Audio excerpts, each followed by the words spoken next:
Welcome back to the channel, everyone. This is officially my 1 year on YouTube video. I didn't plan on sticking with YouTube this long, actually. I feel like I've done some really creative things on here. How do I want to break down this year? YouTube is a lot of work. I already knew that from watching my wife, Jess, do it. Although she worked from home, it still took an enormous amount of effort on her part, especially the amount she was doing with two or three videos a week at some points. And I've been able to barely keep up with one a week. She's met a lot of great people on YouTube, and I know that the experience for everyone on YouTube is different. I think it's because she's more of an extrovert. I'm more of an introvert.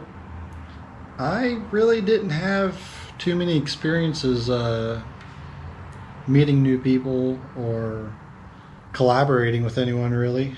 Can't really say that I tried either, so the road goes both ways. I think this year was mostly me figuring out what I wanted to do, what I liked recording, and if it was something I still wanted to record. I'll talk a little bit more about that, but first I think I'll answer a few of your guys' questions. There's quite a few questions on the post my wife Jess shared. I didn't get a whole lot on mine, which makes sense. So I'm just going to go down the list and pick out the ones that stick out to me. Mike Donahier asks if I'll eventually join her on her epic adventures. I don't know, I've talked about it once before, how I can't really do longer trips on bikes. There's a possibility that if we ever do a longer trip and it involves a vehicle or towing a motorcycle out somewhere, I'd like to do that. We've even actually discussed possibly I could fly out and meet her somewhere. I don't know. We're just kind of doing our own thing, and it's kind of an open-ended answer, but that's the best I got right now. Worth Anderson asks, do I ever get overwhelmed with all the projects I have? And how do you manage stress of home, work, and time? Yeah, I mean, I get, like anyone, I get stressed out. I think I just internalize it a lot more than other people. I don't know, I just do. Probably not healthy, but do I get overwhelmed with all the projects? Yes, constantly. For the most part, I just chip away at them slowly. I think I've said before, I tend to think about projects a lot, and by the time I come around to doing them, I've already thought the process out so much or researched it so much that I semi know what I'm doing or know how to go about doing it. As for the stress at home, there's not really a lot of stress between me and Jess. I mean, we're very fortunate that we get along together very well. The stress with work, that's a different subject. I understand the purpose of my job. I've dealt with a lot of internal struggle of trying to create content on this platform and also giving my work the attention it needs. It's not like my work is the most important thing in my life, but I still like to do a good job for the most part. At least give the effort it deserves. So there's a lot of opportunities I've missed out on by sticking with my full-time job. But I also have to realize, like, my full-time job is also paying for all of my stuff. So it just, that's the trade-off. I mean, a full-time job is a literal trade of time for a wage. So it's hard to complain about it too much, because without it, I'd have none of this. Texas Red says, you know, the number one question will be, how do you feel about your wife riding around with a bunch of other guys on motorcycles? Man, I've already met all these guys. Shade Tree, Blockhead, they've all stayed at my house. I've met them. Like, I trust those dudes. Like, I don't have any hesitations or doubts about her riding around with other men.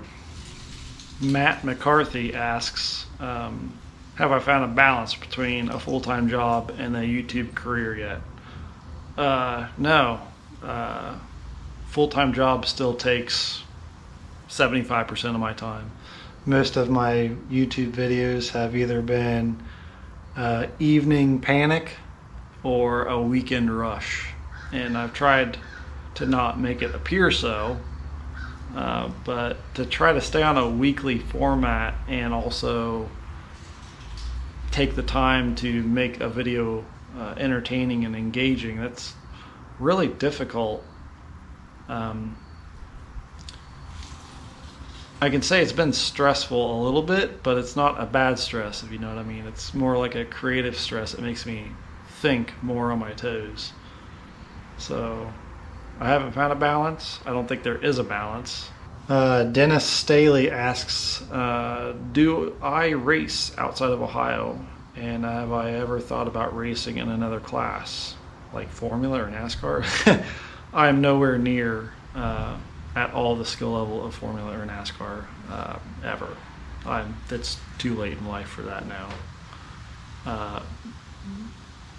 Most of the people like that are born into it, or they know somebody. Also, I don't really have the interest to do Formula or NASCAR.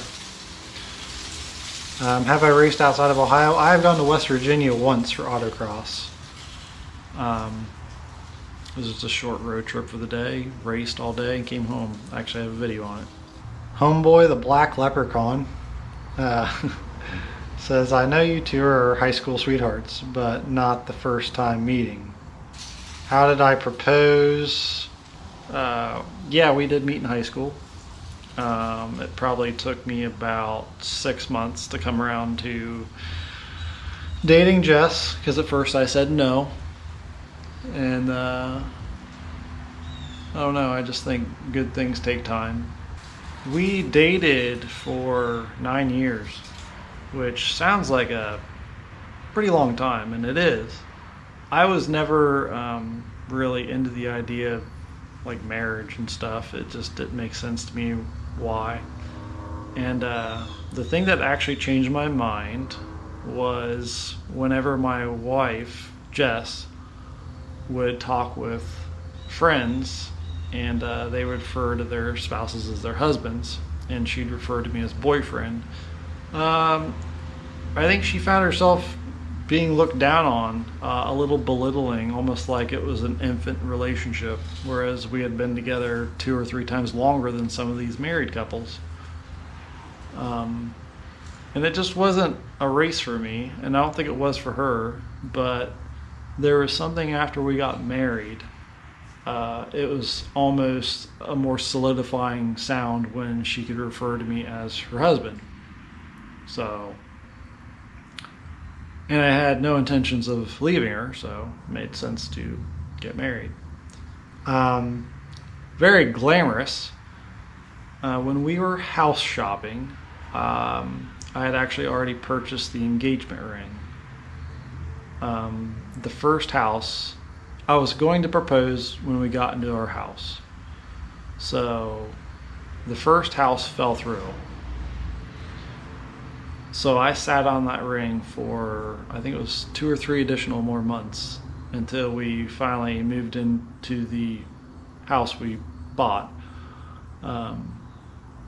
And one morning during coffee, which we always have a coffee tradition, get up, talk to each other, drink coffee, just hang out, enjoy each other's company before we go to work. I just put the ring next to the coffee pot, opened it up, and she came out, and at first she looked right past it, and then she saw it. And that's when I asked her.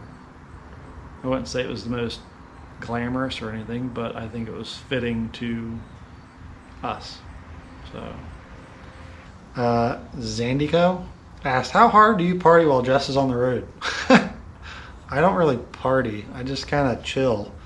Um, I enjoy beer. I like bourbon, and every once in a while, during the very special occasion, I'll have a cigar.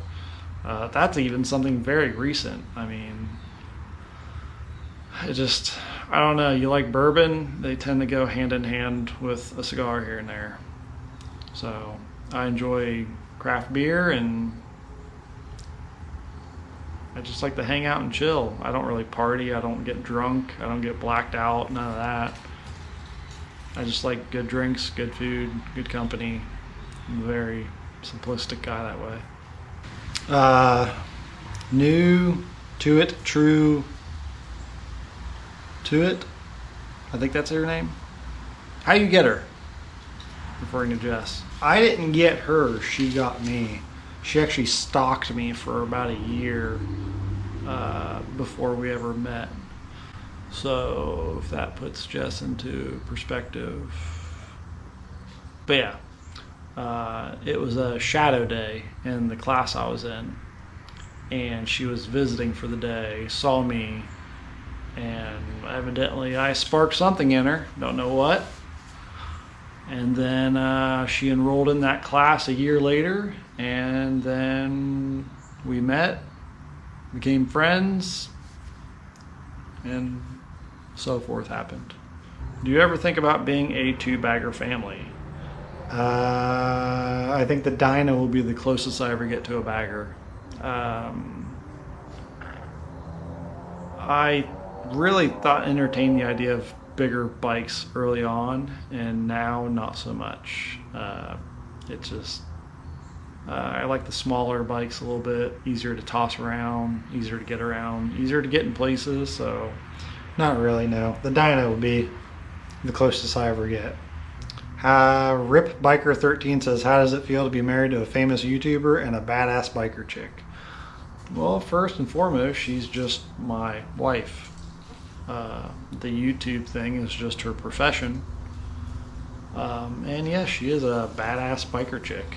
It definitely was something that we never even considered that we'd be into, riding motorcycles. And when she got into it, it lit a fire in her. And I'm just very proud of her today now. I mean, she's taken next to nothing and created this entire channel. And I'm just very proud of her. Like, I don't know what else to say. Shade Tree Surgeon says, Transamerica Trail on Sporties. Let's go, bud.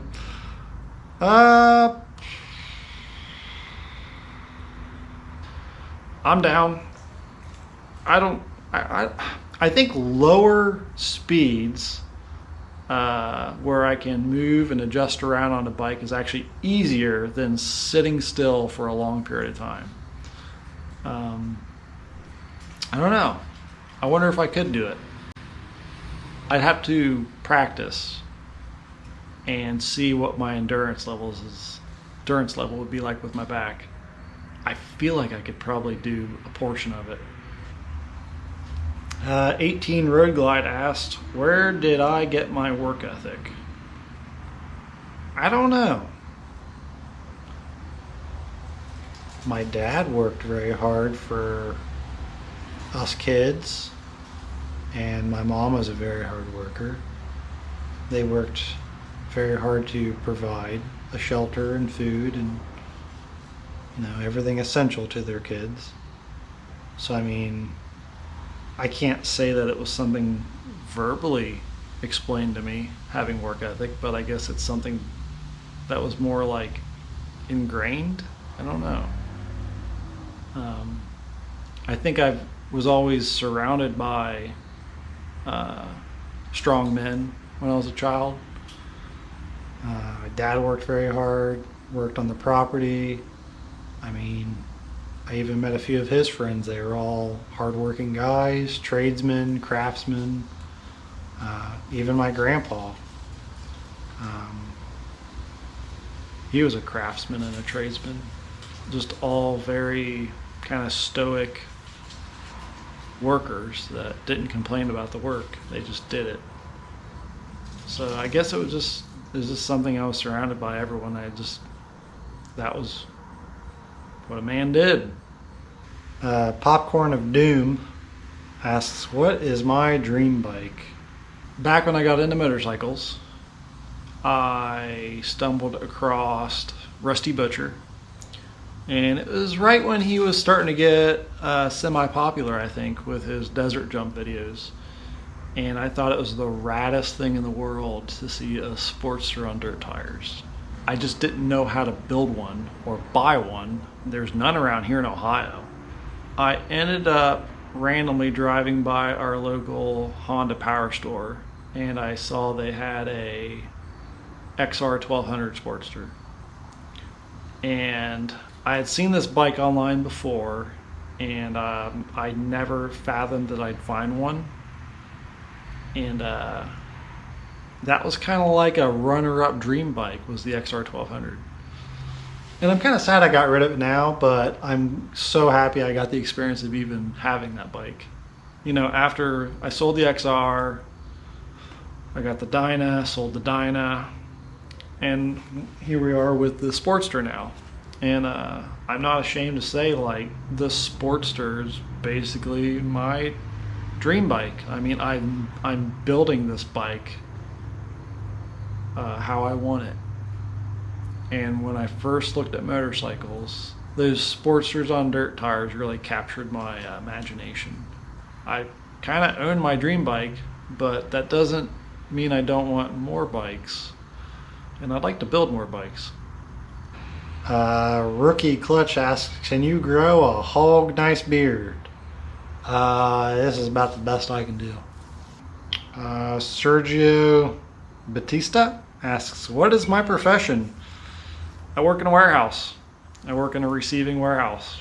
Yeah, it's kind of mind-numbingly boring at times, and other times it's extremely stressful to balance everything, and then other times it's hilarious to talk to the people there. Every day is different, which is kind of cool. I get quite a bit of freedom with my schedule when we're not busy.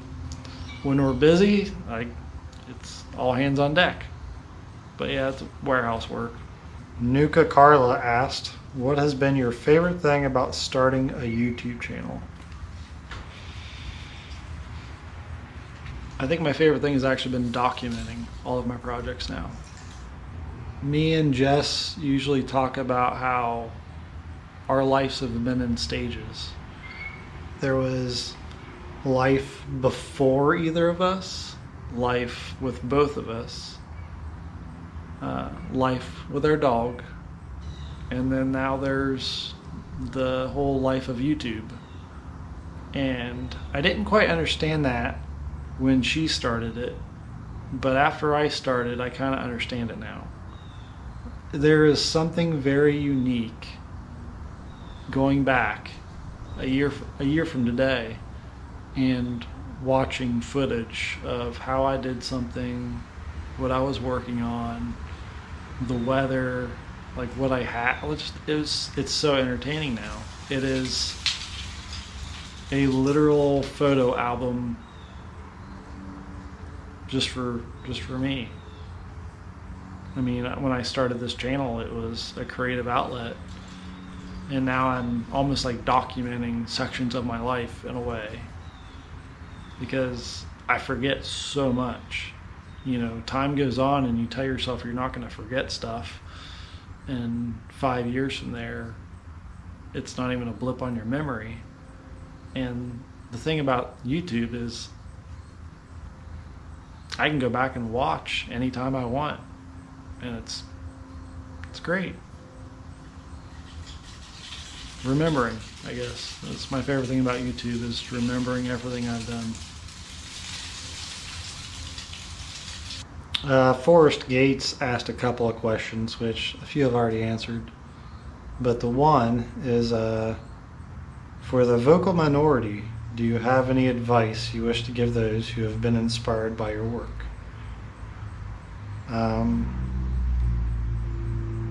Don't wait so long.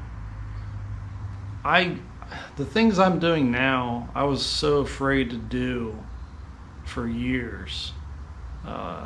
Working on cars, electrical, motorcycles.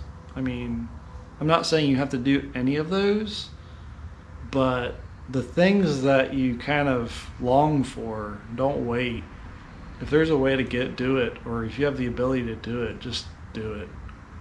I think with me, there's some saying that says in time, fear dies.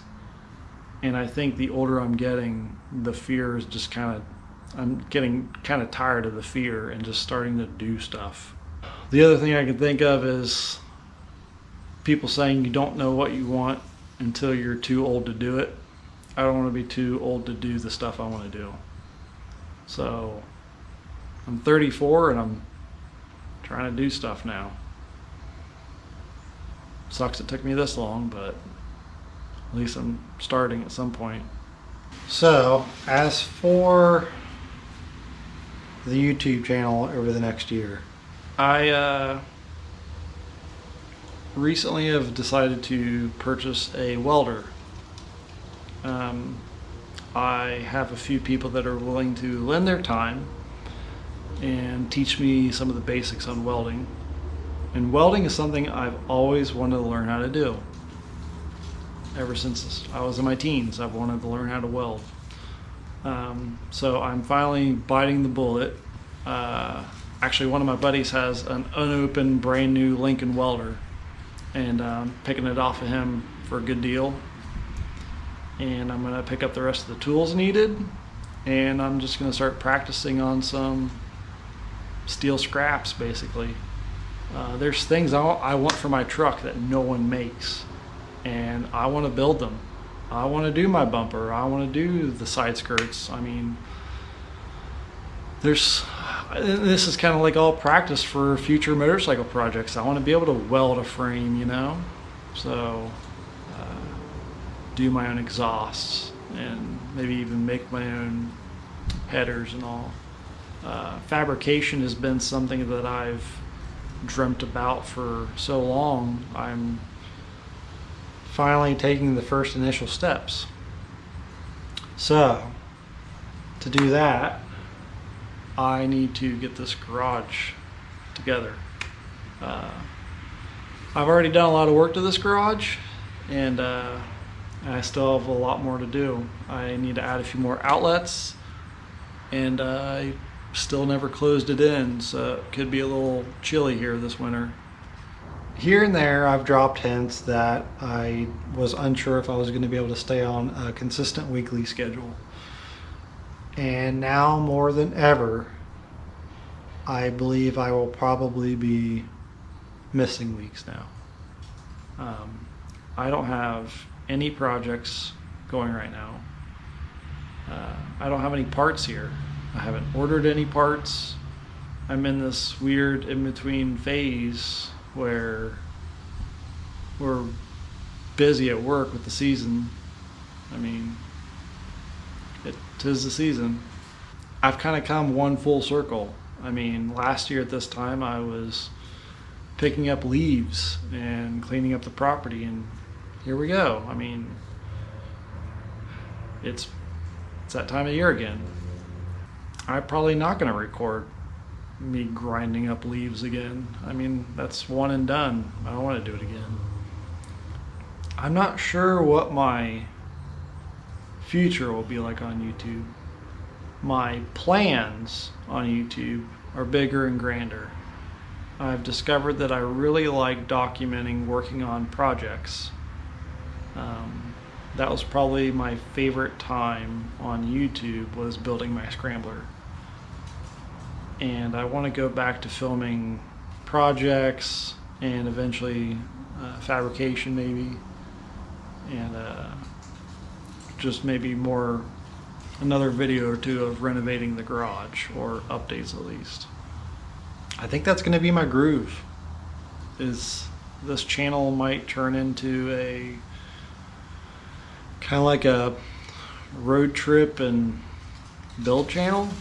I don't know. I think that's one reason why my channel has had a slow growth since the beginning. I know that a vast majority of my subscribers came over from my wife's channel, and I appreciate y'all that stuck around, and I really do. But the actual niche of my channel, I mean, I need to pick a niche of what my channel is, and that will actually really help an audience kind of discover me and what I'm doing here. So I have a lot of thought about how I want to continue the channel, how I want to construct the channel, what I have to offer people, and what I actually want out of the channel.